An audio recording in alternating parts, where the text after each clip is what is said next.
छोटे से गांव में रामलाल अपनी पत्नी मालती और बेटे मधुर के साथ रहते थे। मधुर जिसकी शादी हो चुकी थी। उसकी पत्नी तुलसी अपने सास ससुर के साथ बहुत बुरा व्यवहार करती थी। एक दिन काम पर जाते समय मधुर अपने माता पिता के कमरे में जाकर कहता है, पिताजी, मैं काम पर जा रहा हूँ, आप लोगों को कुछ चाहिए क्या? रामलाल जी बोले, नहीं। हमें कुछ नहीं चाहिए। अगर बहू को पता चल जाएगा तो घर में बेवजह ही झगड़ा हो जाएगा।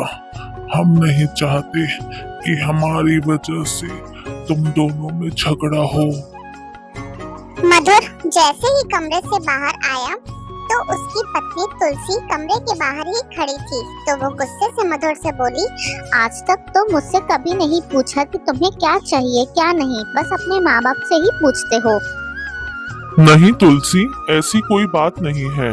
तुम तो अपनी जरूरत की चीजें बोल ही देती हो, पर वो लोग कुछ नहीं बोलते।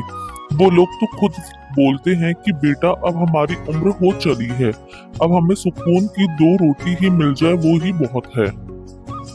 तुलसी ने बोला, ठीक है, आप जल्दी जाओ और सुनो, अगर आप आज भी पीकर घर आए ना तो मैं कल ही अपने मायके चली जाऊंगी। मधुर के जाने के बाद रामलाल जी अपनी पत्नी मालती से बोले, अरे भगवान, मेरा गला सूख गया है, एक गिलास पानी ही पिला दो।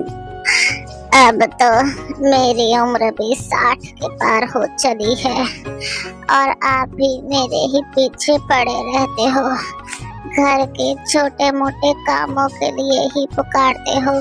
घर में जवान बहू है, उसे आवाज दे दो। बहू तो सारा दिन फोन चलाने में लगी रहती है। बेटा रात को शराब पीकर घर आता है। मैं भी अपने घर की हरकतें बाहर बताऊं तो बदनामी भी तो हमारे घर की ही होगी ना। मेरी कमर में दर्द है, वरना मैं पानी ले ही आता। तुम तो हमेशा घर के लोगों की बुराई करते रहते हो। छोटा सा ही तो परिवार है, मैं ही ले आती हूँ तुम्हारे लिए पानी, वरना तुम्हारी बातें खत्म ही नहीं होंगी। मालती जी बहू के कमरे की तरफ जाने लगी। घर में एक ही फ्रिज था और फ्रिज बहू के कमरे की दीवार से सटा था।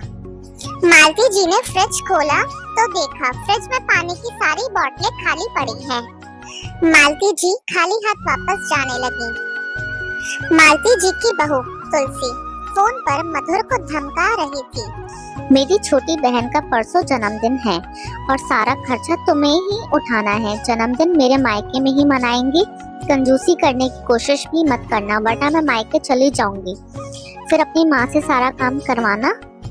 मालती अपने पति के पास खाली हाथ वापस आ गई तो रामलाल जी बोले, अरे क्या हुआ भाग्यवान, पानी कहाँ है? मुझे जोरों से प्यास लगी है। फ्रिज में सभी बोतलें खाली पड़ी हैं। रसोई घर में तो पानी होगा ही ना। रसोई घर में भी ताला लगा है और रसोई घर की चाबी तो बहू के पास है। मेरे तो कुछ भी समझ नहीं आ रहा, आखिर इस घर में चल क्या रहा है?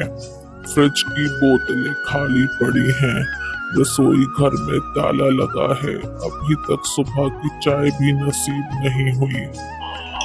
जरा धीरे बोलो जी, बहू सुन लेगी तो शाम का खाना भी नसीब नहीं होगा हमें।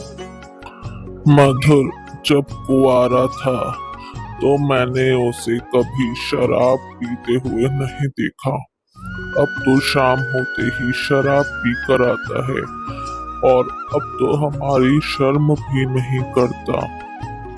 मालती जी रोते हुए बोली, मेरा बेटा टेंशन में शराब पीता है, सारी टेंशन बहू ने दे रखी है मेरे बेटे को। अभी जब मैं फ्रिज से पानी निकालने गई थी तो बहू फोन पर मधुर को कह रही थी कि उसकी बहन का जन्मदिन है, सारा खर्चा मधुर को ही करना होगा। अपने कमरे के छत वाला पंखा भी रुक रुक कर चलता है, कभी तो रुक ही जाता है, डंडा मारकर उसे चलाना पड़ता है, तब जाकर पंखा चलता है।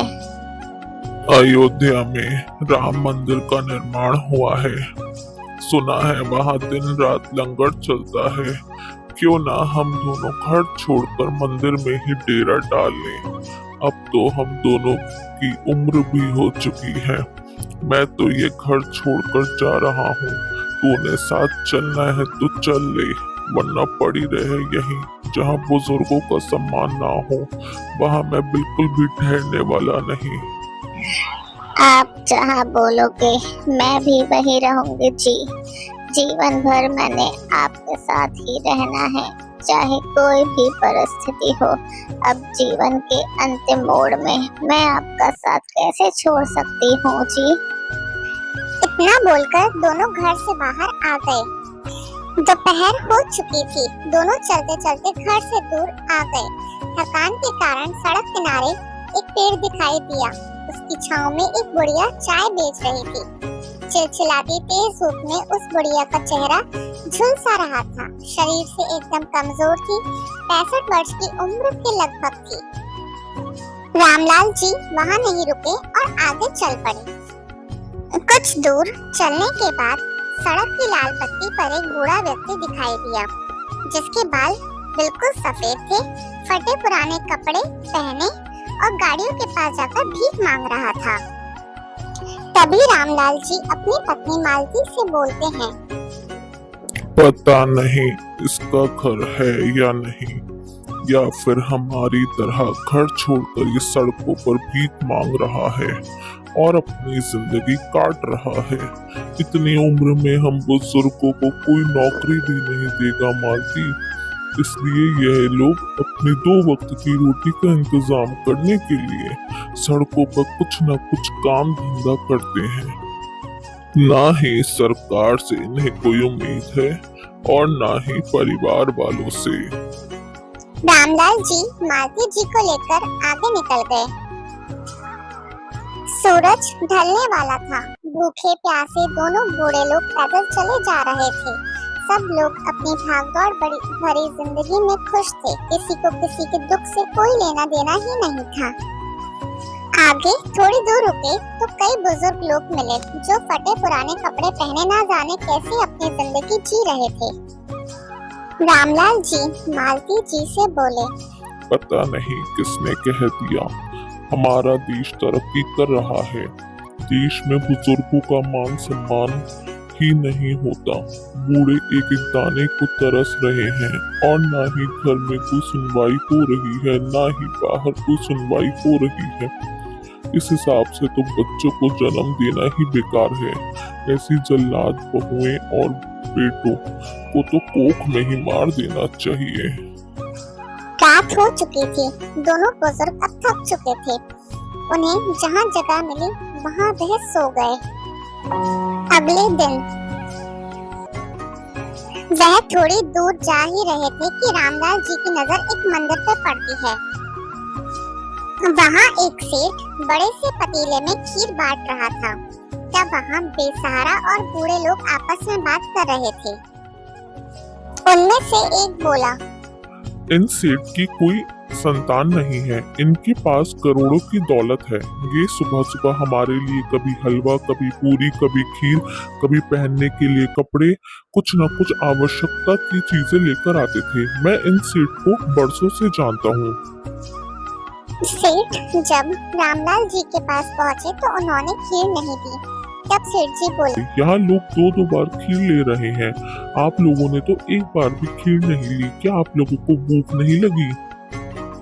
रामलाल जी बोले, आप तो सेठ हो, कोई ऐसी व्यवस्था कर दीजिए कि किसी बुजुर्ग को रोटी के लिए तरसना ही ना पड़े। कल वोटों की गिनती है। अगर इलेक्शन में मैं जीत जाता हूँ तो आप लोगों पर कोई अन्याय नहीं होने दूंगा। रामलाल जी ने प्रसाद के रूप में खीर लेकर खाई और फिर वहीं आराम किया। रात होने पर भी वह वहीं सो गए। अगले दिन उनकी आंख खुली तो वहाँ चाय की दुकान थी। उसी दुकान के ऊपर एक तख्ती लटक रही थी जिस पर लिखा था 60 वर्ष के ऊपर सभी बुजुर्गों के लिए चाय मुफ्त। रामलाल जी ने चाय वाले से इसका कारण पूछा। अरे भाई, क्या बात है, आपने ऐसी तख्ती क्यों लगा रखी है? 60 वर्ष के ऊपर सभी बुजुर्गों के लिए चाय मुफ्त। चाय वाला बोला, कल वाले सेठ जो गरीबों को भोजन दान किया करते थे वह भारी मतों से जीत गए हैं। उन्होंने बोला है कि 60 वर्ष के ऊपर के लोगों के लिए सारी सेवाएं मुफ्त कर दी हैं। उल्लंघन करने वालों को 5000 रुपए का जुर्माना और 50 कोड़े लगाने का नया कानून बनाया है। आप लोग तो 60 वर्ष के ज्यादा के हो गए हैं। यह कानून आप जैसे लोगों के लिए है।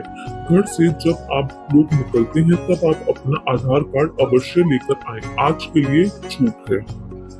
मालती जी ने कहा, मेरा चश्मा नहीं है, क्या मेरा चश्मा मुफ्त में बनेगा? जरूर बनेगा माँ जी। पहले सरकारी अस्पताल में फ्री की व्यवस्था थी। अब आप लोग किसी भी प्राइवेट हॉस्पिटल या किसी भी चश्मे की दुकान से अपना चश्मा बनवा सकते हैं। अरे भाग्यवान, ये तो बहुत बड़ी खुशखबरी की बात है। अब हमें किसी भी परेशानी का सामना नहीं करना पड़ेगा। अब हम अपनी जिंदगी अच्छे से व्यतीत कर पाएंगे। अब हमें किसी के भी सामने हाथ नहीं फैलाने पड़ेंगे। यह सब देख रामलाल जी और मालती जी खुशी खुशी अपनी जिंदगी जीने लगे। आशा है कि आपको हमारा वीडियो पसंद आया होगा। अगर आपको हमारी ये कहानी अच्छी लगी हो तो लाइक बटन जरूर दबाएं। आपके विचार हमारे लिए बहुत महत्वपूर्ण है, तो कमेंट करके अपनी राय बताएं। और अगर आपको हमारी न्यू वीडियो देखनी है तो चैनल को सब्सक्राइब करें और बेल आइकन को भी प्रेस करें।